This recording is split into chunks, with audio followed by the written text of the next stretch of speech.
आज हम 11वीं गणित में पढ़ेंगे फलन या फिर प्रतिचित्रण। ठीक है, फलन के रूप में हम छोटी क्लासों में पढ़े थे कि x जो है y का फलन है, जिसको y बराबर f ऑफ x लिखते थे। ठीक है, इसमें क्या होता था, x के प्रत्येक मान के लिए y का एक निश्चित मान मिलता था, ये कहलाता है फलन। ठीक है, अथवा प्रतिचित्रण। लेकिन अब जो है समुच्चयों के रूप में फलन अथवा प्रतिचित्रण को समझते, तो समुच्चय के रूप में फलन अथवा प्रतिचित्रण कब कहलाएगा, जब अगर a के अवयव जो प्रत्येक अवयव होंगे वो जो है किसी नियम अथवा निर्देश के द्वारा b के किसी विशिष्ट अथवा अद्वितीय अवयव के साथ एक संबंध रखता है या संबंधित होता है, तब हम बोलेंगे इस संबंध को ही फलन या प्रतिचित्रण कहेंगे। ठीक है, तथा इस फलन में प्रतिचित्रण को f से प्रदर्शित करते हैं। ठीक है, तो f प्रतिचित्रण, ये क्या होगा, f प्रतिचित्रण कैसे है, a से b में कोई संबंध है। ठीक है, तो इसको पढ़ेंगे कैसे, फलन f जो है a से b में एक प्रतिचित्रण है, कोई एक विशेष मानों के लिए, किसके b के विशेष मानों के लिए a का प्रत्येक मान रहेगा, वो क्या कहलाएगा, फलन कहलाएगा। ऐसा समझ में। इसको जो है थोड़ा सा और अच्छे से मैं परिभाषित कर देता हूं। मान लेते हैं कि एक समुच्चय कौन है, a है, ये हमारा समुच्चय क्या है, a। ठीक है, जिसके लिए a बिलोंग्स करता है a, मतलब स्मॉल a जो है इस समुच्चय a का अवयव है, और एक समुच्चय b है जिसके अवयव क्या है, b है। ठीक है, ये हो गया। अब जो है तो प्रतिचित्रण f a से b में जो प्रतिचित्रण है वो जो है प्रतिचित्रण a से b में जो प्रतिचित्रण है वो f के अंतर्गत a का जो प्रतिबिंब होगा, प्रतिचित्रण f के अंतर्गत a का जो प्रतिबिंब है, प्रतिबिंब कौन कौन होंगे, a का प्रतिबिंब जो होंगे b है। ठीक है, a का प्रतिबिंब क्या होगा, b। एवं इसी फलन f के अंतर्गत अगर a से b में प्रतिचित्रण है तो जो b के प्रत्येक अवयव, ठीक है, a का क्या होगा, पूर्व प्रतिबिंब होगा। ये हो गया पूर्व प्रतिबिंब। ठीक है, ऐसा समझ में। a का जो प्रत्येक अवयव जो होगा b का अवयवों का प्रतिबिंब कहलाएगा, और b के जो प्रत्येक अवयव है a के अवयवों का क्या कहलाएगा, पूर्व प्रतिबिंब कहलाएगा। ठीक है, अब इसी में आता है प्रांत, सहप्रांत,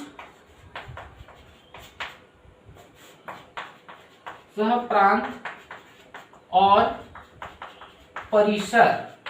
ठीक है, प्रांत, सहप्रांत और परिसर, किसका, किसी फलन का प्रांत, सहप्रांत और परिसर की बात करते हैं।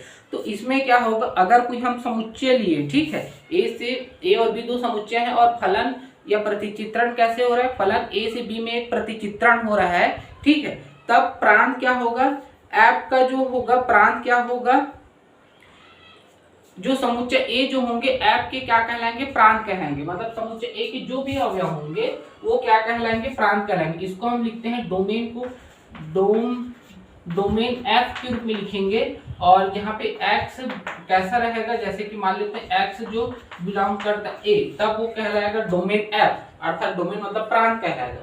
और सहप्रांत, सहप्रांत कौन कहलाएंगे, इसको हम जो है कोडोमेन कहते हैं। कोडोमेन f क्या होगा, ये जो होंगे b के जो प्रत्येक अवयव होंगे वो f के क्या कहलाएंगे, कोडोमेन कहलाएंगे। मान लेते हैं y होगा, जहां y किसके अवयव हैं, b के अवयव हैं। ठीक है, ये हो गया कोडोमेन। तथा परिसर एक है, ये हो गया 1 2, और तीसरा है परिसर।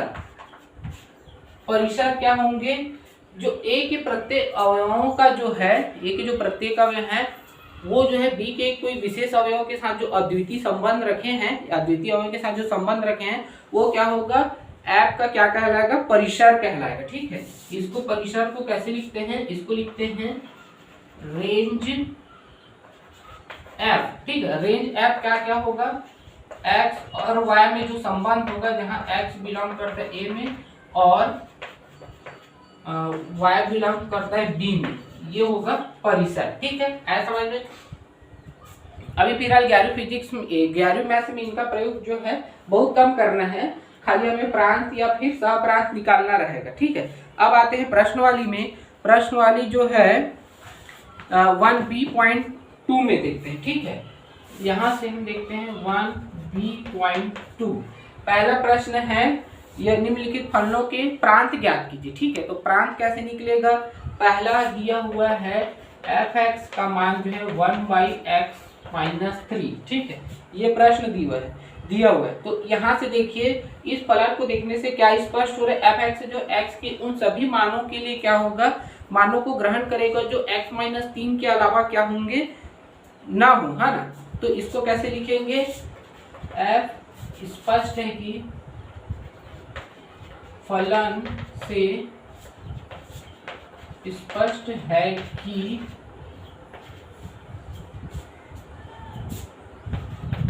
f(x) के उन सभी वास्तविक मानों, ठीक है, वास्तविक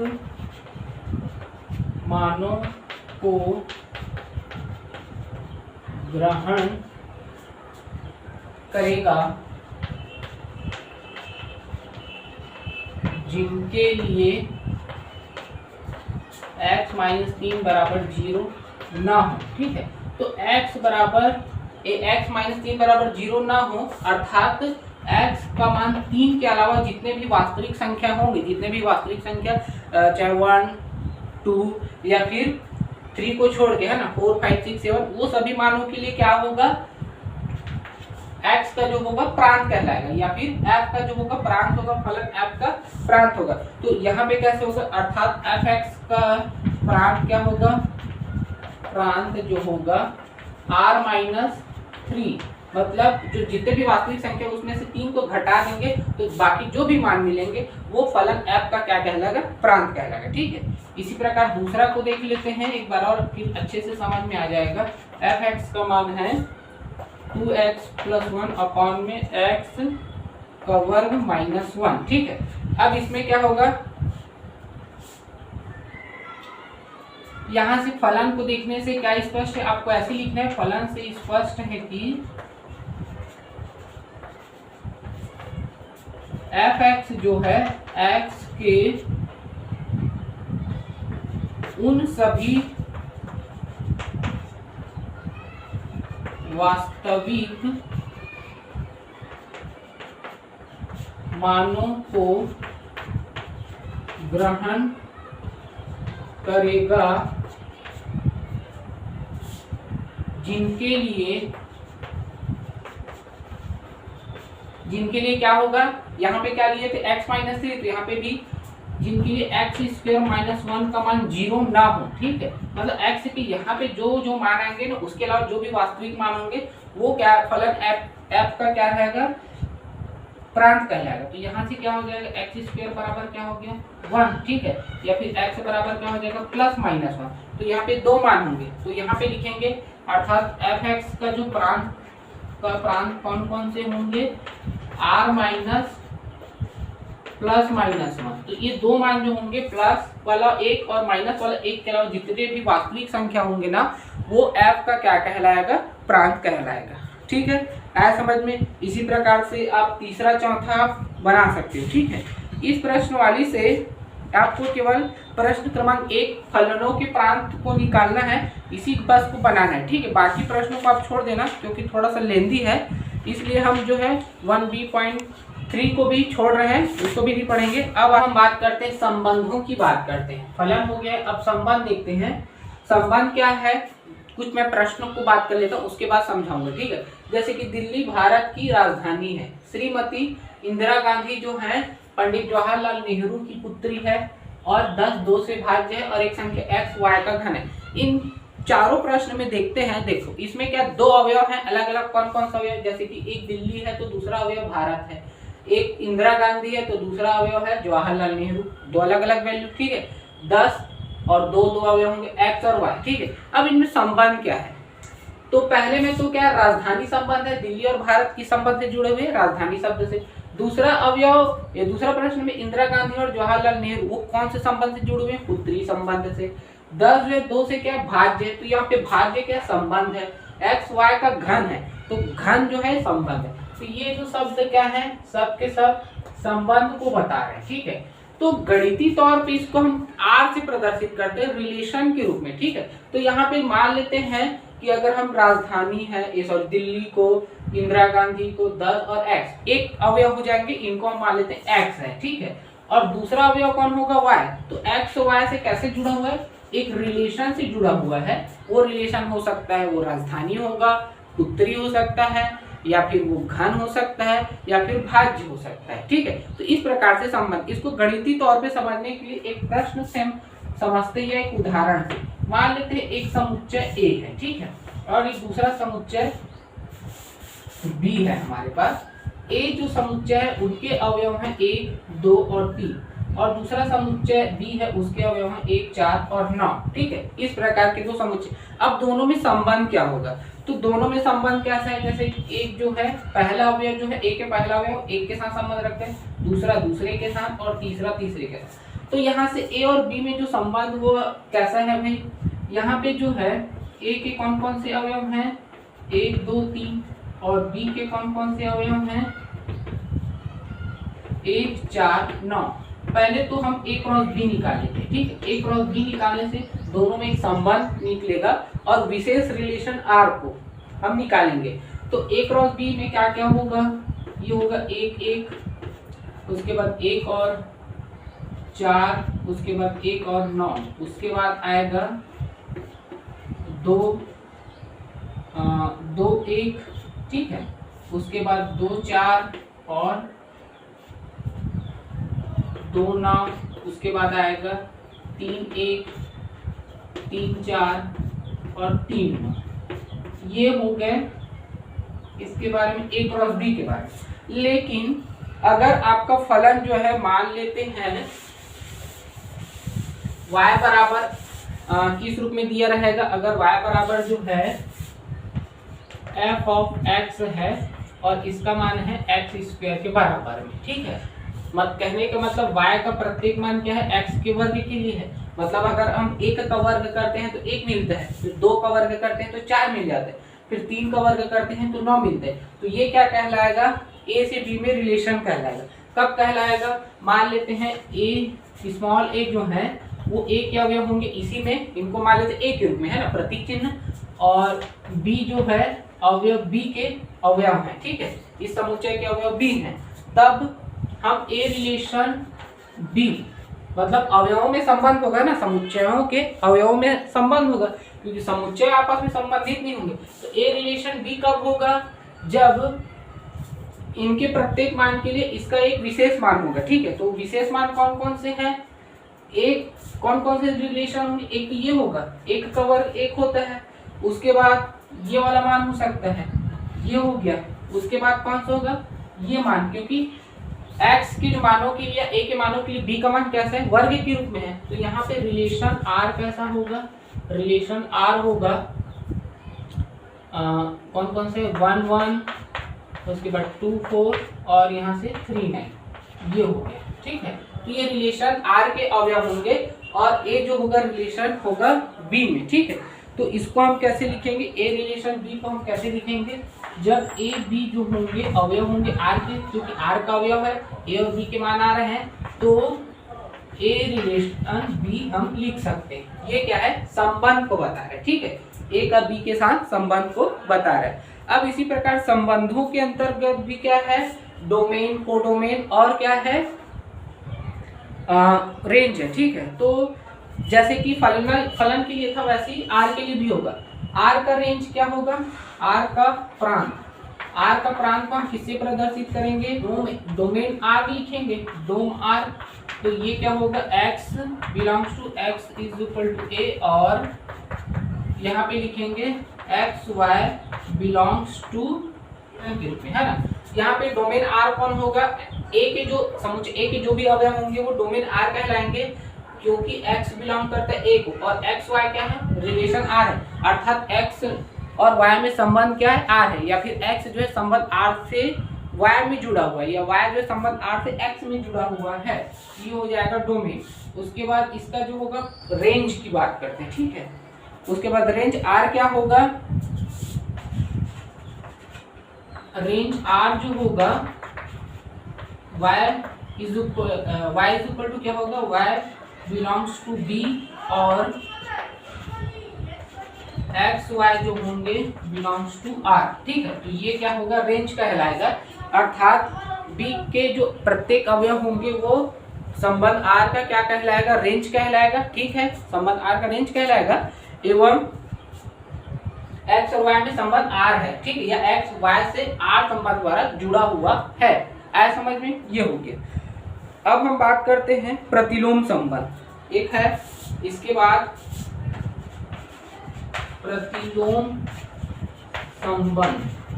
प्रतिलोम संबंध में क्या है, अगर एक रिलेशन आर इस प्रकार है कि यहां से लिख देते हैं, एक्स और वाई में एक रिलेशन है, कैसा रिलेशन है, जहां पे एक्स बिलोंग्स करता है ए को और बी बिलोंग्स करता है बी को, ये हो गया रिलेशन ए।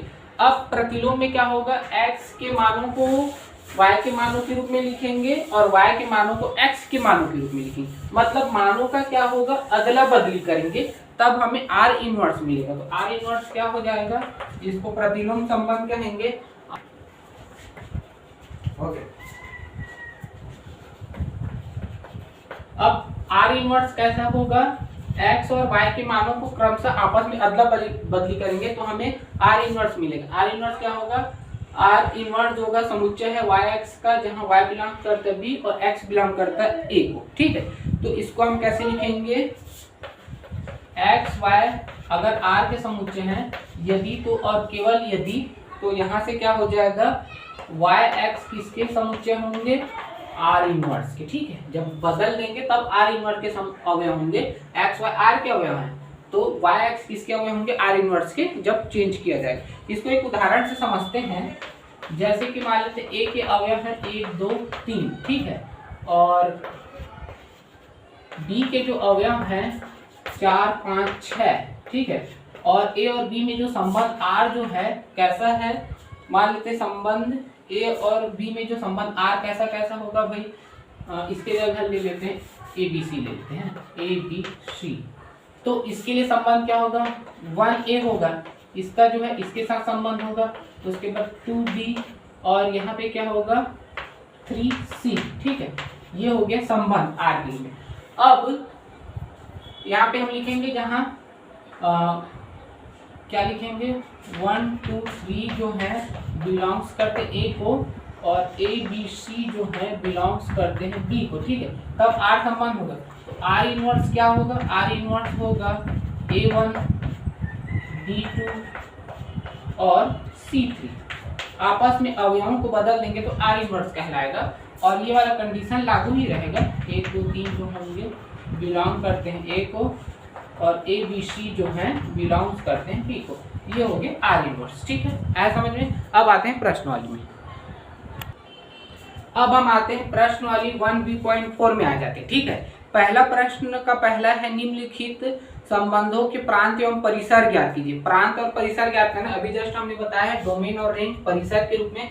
पहला प्रश्न में संबंध r सीधा सीधा दे दिया हुआ है, r के अवयवों को दे दिया है, समुच्चय को 1 2, उसके बाद 1 4 1 6 और 1 8 ये दे दिए, ठीक है। ये हो गया। अब इसमें क्या पूछ रहे हैं, आर का रेंज और आर का जो है डोमेन पूछ रहे हैं। तो डोमेन डोम आर क्या क्या होगा, तो डोमेन आर की परिभाषा क्या है, ए के जो सभी अवयव हैं वो क्या कहलाएंगे, आर का जो होगा डोमेन अर्थात प्रांत कहलाएंगे। तो ए के को कितने अवयव हैं भाई, तो जो क्रमिक क्यूब में जो हमें मिला हुआ है, जो प्रथम अवयव होंगे वो क्या होंगे, ए के अवयव होंगे, ठीक है। तो जो 1 1 1 और ये 1 ये सब क्या ए के अवयव हैं, समुच्चय के। तो यहाँ पे रेंज डोमेन कितना होगा, केवल 1, क्योंकि उनको रिपीट नहीं करना है, ठीक है। और रेंज आर क्या होगा, रेंज आर क्या होगा भाई, रेंज आर जो होगा, जो समुच्चय बी के जो भी अवयव होंगे वो क्या होंगे, रेंज आर कहलाएगा, अर्थात परिसर आर कहलाएगा। और परिसर आर में क्या होगा, क्रमिक युग्म में जो द्वितीय अवयव है या द्वितीय सदस्य हैं ये सब क्या है, अवयव बी के समुच्चय बी के अवयव है 2 4 6 8। तो यहाँ पे लिखेंगे रेंज के लिए 2 4 6 और 8, ये हो गया इसका आंसर, बस सरल, ठीक है। अब आते हैं दूसरा प्रश्न देख लेते हैं इसी का। दूसरा में क्या है, एक्स वाई एक रिलेशन है, ठीक है, कोई भी समुच्चय होंगे एक्स और वाई समुच्चय के रूप में है, किसी समुच्चय के अवयव है वो, और जहाँ पे एक्स बिलोंग करते हैं नेचुरल नंबर को और वाई भी बिलोंग करता है नेचुरल नंबर को, ठीक है, और Y belongs to natural number तथा एक्स धन वाई का मान कितना है 10 है, ये हो गया, ठीक है। एक्स और वाई में जो संबंध है वो क्या है 10 के रूप में है। तब हमें क्या ज्ञात करना है, संबंध और परिसर ज्ञात करना है, ठीक है। तो इसके लिए क्या करेंगे, सबसे पहले देखिए एक्स किसको बिलोंग कर रहे हैं, नेचुरल नंबर, ठीक है। अतः एक्स के क्या क्या मान हो सकते हैं, इसलिए जो एक्स के जो मान होंगे क्या क्या हो सकते हैं, हो सकता है 1 हो सकता है, ठीक है, 2 3 4 5 6 7 8 और ये 9, ठीक है। 10 नहीं हो सकता, क्यों नहीं हो सकता, क्योंकि x धन y का मान 10 आना चाहिए। अगर मैं x का मान 10 रख दूंगा तो y का मान 0, जो कि गलत हो जाएगा, प्राकृतिक संख्या 0 नहीं हो सकता, ठीक है, इसलिए हो गया। उसी प्रकार y बिलोंग्स टू n के लिए क्या हो जाएगा, y का मान हो गया 9 8 7 6 5 4 3 2 और 1, ठीक है। अब इसके मान क्या होना चाहिए, 9 8 7 6 5 4 3 2 1 क्यों होगा भाई, क्योंकि अगर मैं इनको पहले को जोड़ता हूं तो 1 और 9 10 हो जाएगा, इसका जो है इस संबंध का पालन हो जाएगा। फिर 2 8 फिर 3 7 4 5 5 4 6 3 7 2 और 7 और 3 8 2 और 9 1, इस प्रकार से x के अवयव और y के अवयव हमें मिल गए, संभावित मान मिल गए, ठीक है। अतः प्रांत क्या क्या होगा, इसलिए इनका प्रांत क्या होगा, जो भी समुच्चय होंगे अगर संबंध आर के रूप में है तो इनका प्रांत फॉर्म कौन सा होगा, भी x के जो भी अवयव है वो क्या होगा, प्रांत होगा, तो ये होगा इसके प्रांत, ठीक है। और रेंज क्या क्या होगा, या फिर परिसर दूसरे जो अवयव हैं, मतलब जो समुच्चय b हो सकते हैं या दूसरे अवयव जो होंगे वो क्या कहलाएंगे, परिसर, ये हो गया, ठीक है। आया समझ में। इस प्रकार से इन प्रश्नों को आपको बनाना है, ठीक है। अब एक और प्रश्न देख लेते हैं, तब अच्छे से समझ में आएगा। प्रश्न क्रमांक दूसरा देखते हैं। यदि a और b के मान दे दिए हैं और a से b में संबंध भी दे दिया है, परिभाषा से r का प्रांत तथा परिसर ज्ञात कीजिए। तो इसमें ज्यादा टेंशन वाली बात नहीं, r का मान दे दिया है तो r के जो प्रथम अवयव होंगे क्रमिक युग्म के वो प्रांत होगा और द्वितीय अवयव होंगे रेंज, परिसर या रेंज होगा, ठीक है। उसको तो आप कर ही सकते हो। प्रश्न क्रमांक तीसरा जो है, संबंध r का प्रांत तथा परिसर ज्ञात कीजिए, ठीक है। तो इसको थोड़ा देख लेते हैं। प्रश्न क्रमांक तीसरा में क्या है, r कैसे दिया हुआ है, r का मान है x धन 1 और एक है x धन 5, ठीक है, ये हो गया। उसके बाद है जहां x का मान कितना है 0 1 2 3 0 1 2 3 4 5 और 6, ठीक है। तो पहले तो हम यहाँ पे संबंध निकालेंगे, r का एक संबंध जो होगा वो निकालते हैं, ठीक है। तो इसके लिए कैसे करेंगे, संबंध r क्या क्या हो सकता है, देखो यहाँ पे क्या करना है, x में +1 जोड़ना है पहला मान और x में 5 जोड़ना है, ठीक है। तो अगर मैं x का मान 0 रखता हूँ तो कितना मिलेगा 1, ठीक है, और यहाँ पे 0 रखता हूँ तो 5, तो ये पहला संबंध हो जाएगा। दूसरा संबंध क्या होगा, 1 रखने पे 2, यहाँ पे 6, उसके बाद तीसरा क्या हो जाएगा 3 7, उसके बाद 4 8, उसके बाद 5 9 और उसके बाद जो हो जाएगा 6 और 10, इसको हम शामिल नहीं करेंगे, 6 और 10, ठीक है, 6 और 10। उसके बाद क्या आएगा, और आगे अवयव तो है नहीं, तो ये हो जाएगा इसका रेंज, ठीक है।